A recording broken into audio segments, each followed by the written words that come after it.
Watching News at Prime. Let's get into this now. Malawi's President Lazarus Chakwera has announced the death of his deputy, Saulos Klaus Chilima. He is among 10 passengers who were in a plane that went missing in bad weather yesterday. Officials have since located the wreckage. No survivors have been found. Chakwera has conveyed his condolences to the families of the victims. He's also described Chilima as a distinctive man of honor. And I am deeply saddened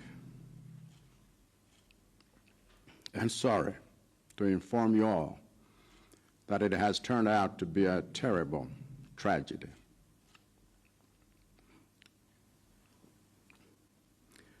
The search and rescue team has found the aircraft near a hill in the Chikangawa forest, and they have found it completely destroyed with no survivors, as all passengers on board were killed on impact.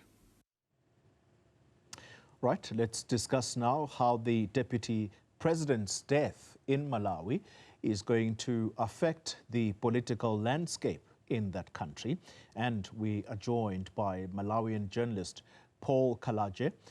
Alongside him is Don Consultancy Group and Chilima's childhood friend, Chifipa Mhango. To both of you, gentlemen, thank you very much for your time. Can I start with you, Paul?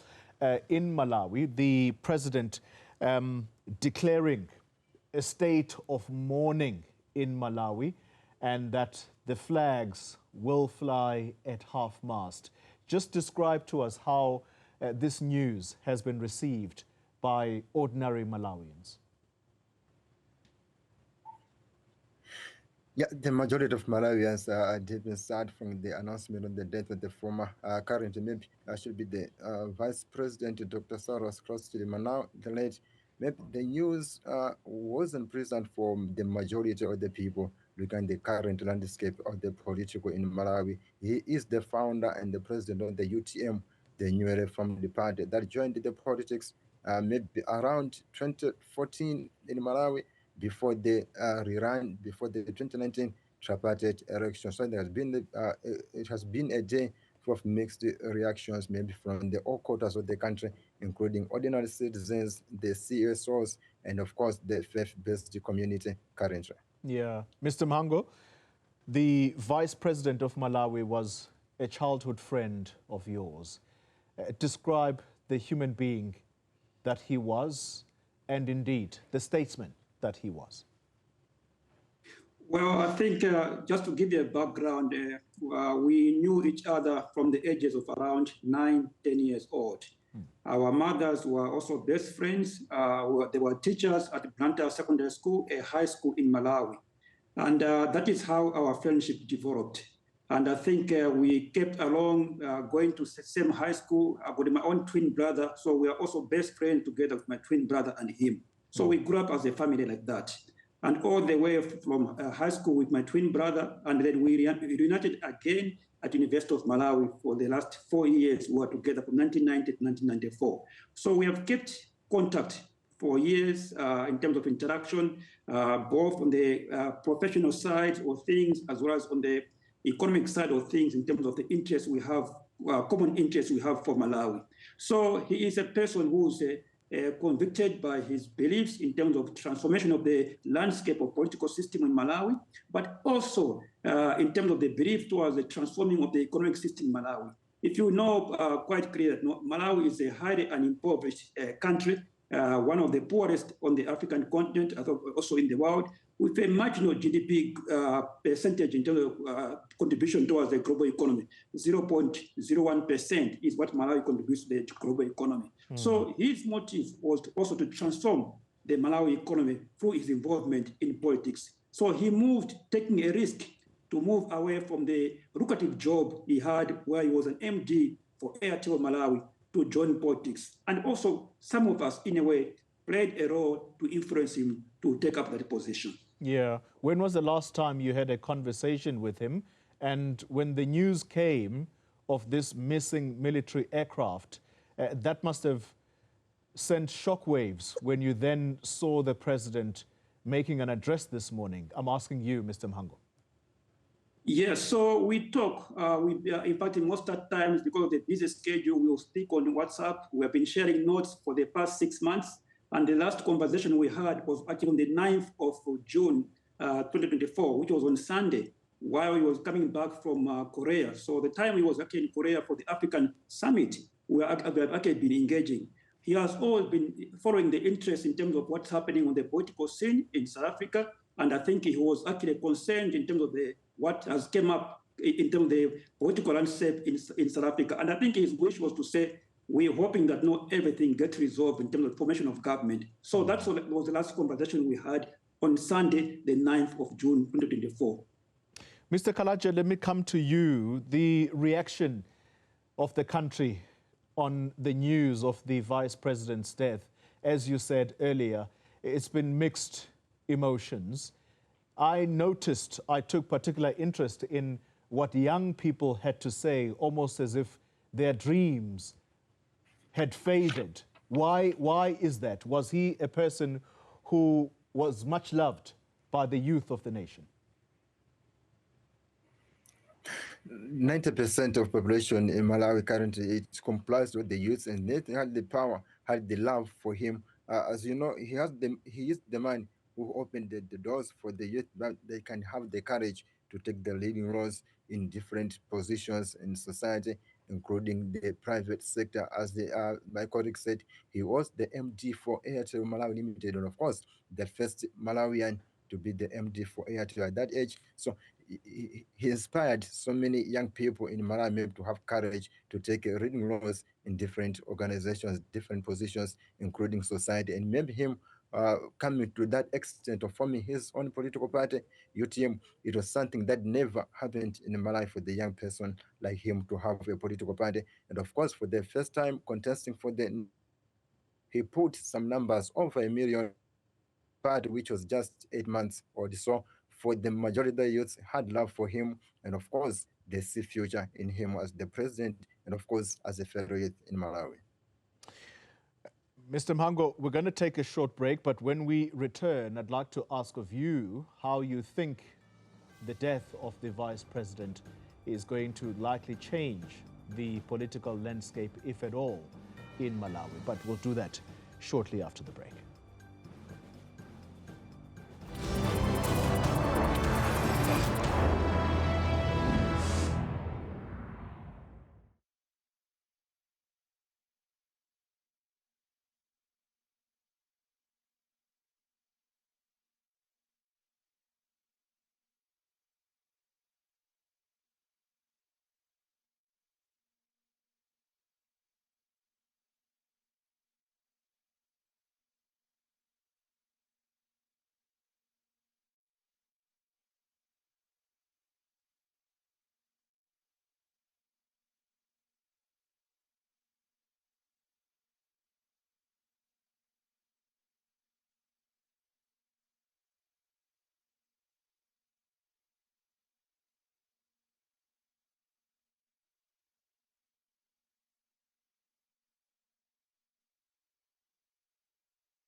If you're just joining us, we are in the middle of a conversation with two Malawian nationals. This is on the back of the death of the vice president of that country, Saulos Klaus Chilima, who died in a helicopter crash in the late hours of yesterday when that chopper disappeared. In conversation with me is Malawian journalist Paul Kalaje and Dawn Consultancy Group and Chilima's childhood friend, Chifipa Mhango. Let me come to you, Mr. Mhango. Malawi was scheduled to hold an election at some point, and in your view, how does the vice president's death possibly change the political landscape in Malawi, if at all?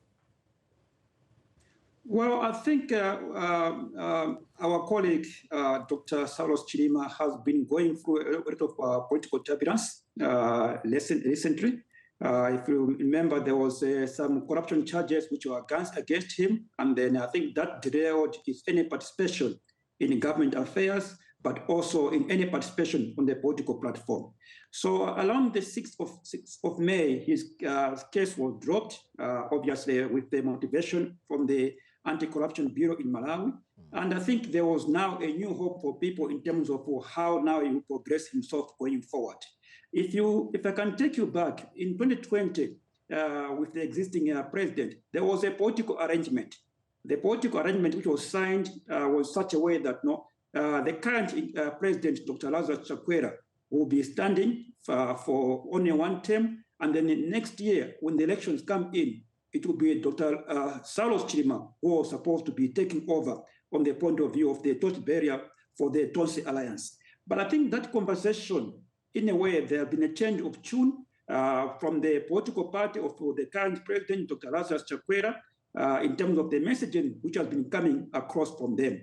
And I think it has also, in a way, it created an environment of uncertainty in terms of the support base of Tonse Alliance. So we're not sure in terms of what could have emerged going forward. But I think from that perspective, you could see that there could have been two different case scenarios, either for Dr. Chilima to quit politics, which was one of the things he was even trying to say to himself. But I think the way things are now, you could see that he had political fatigue in terms of his messaging.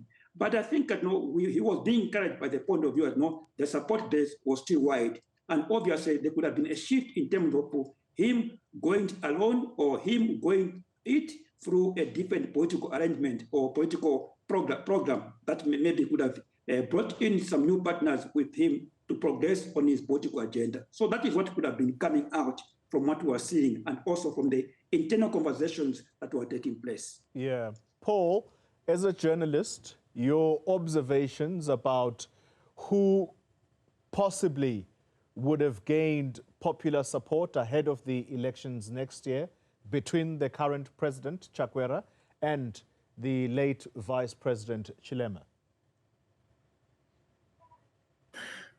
Currently, I may be in the view that the Vice President would have more support and, of course, would have more numbers. Looking at how they will have more votes and maybe will have more support compared to the current president, Dr. Lazarus Chakwera. Looking at how the people have been discussing the issues between the two and maybe look at the hope that the people had for Saulos Chilima. Of course, currently we are not aware, the details are not yet out on what the future or the Tonse Alliance, because it was a government combined by several parties, and of course UTM was part of the member that formed the Tonse Alliance. So currently we are not sure what the way forward and maybe what's the plan now regarding the Tonse Alliance from the death of the Vice President Dr. Saulos Chilima. But we're hoping for the future, we're hoping for the best, that the maybe for the betterment of the country, the alliance can go on, and maybe for the coming elections. Currently the agreement between the Chilima and the of which no one had any idea on what the two gentlemen agreed. But I think the President Lazarus Chakwera, of course, he is in power now, and of course, Chilima was still the Vice President, but I believe he had more people, more following for him compared to the current president. Of course, in Malawi, the elections has been the parties decided maybe based on their regions, and of course, that's been the trend since the introduction of multi-party in the country. Yeah. Mr. Mhango, you get to have the last word. How important is it going to be for investigations to be thorough in what could have caused this accident? The president made reference to bad weather when he addressed the nation today. For you, is that going to be enough, or are thorough investigations needed here? I think you are quite right. You know, in every aviation society, we don't just put verbal connotation to any incident.